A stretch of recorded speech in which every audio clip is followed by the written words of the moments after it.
અને હવે વાત બદલાતા હવામાનની।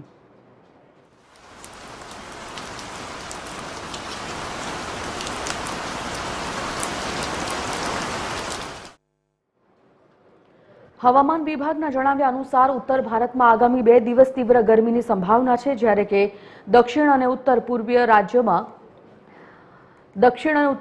રાજ્યોમાં ચોમાસાની મોસમ ચાલુ છે। ચલો જોઈએ આ વિશેષ અહેવાલ।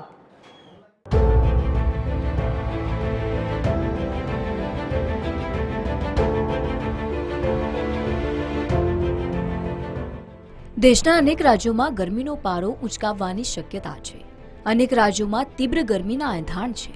હવામાન વિભાગે મધ્યપ્રદેશ સહિત 7 ઉત્તરીય રાજ્યોમાં હીટવેવનું એલર્ટ જાહેર કર્યું છે। રાજસ્થાનમાં પારો ફરી એકવાર 46 ડિગ્રી સેલ્સિયસ સુધી પહોંચવાની શક્યતા છે।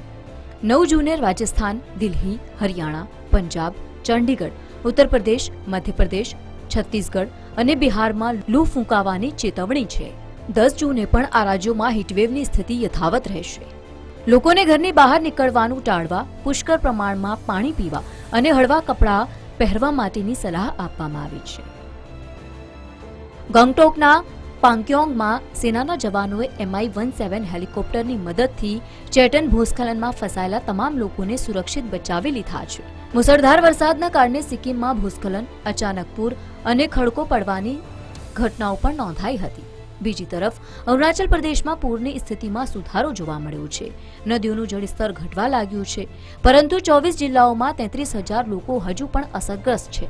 ભૂસ્ખલનના કારણે પાણીની પાઇપલાઇનોને નુકસાન થતા પીવાના પાણીની સમસ્યા વધી છે। અરબ સાગરમાંથી ઝડપથી આગળ વધતું ચોમાસું 29 મે સુધીમાં મુંબઈ, પુરી, બાંગ્લાદેશ થઈને સિક્કિમ પહોંચ્યું હતું, પરંતુ ત્યારથી તે 10 દિવસથી અટવાયેલું છે। હવામાન શાસ્ત્રીઓની આગાહી મુજબ 12 જૂનથી મધ્ય ભારતમાં મોસમી ગતિવિધિઓ તીવ્ર બનશે। મધ્યપ્રદેશ અને છત્તીસગઢમાં ચોમાસા પહેલા સારો વરસાદ પડવાની શક્યતા છે।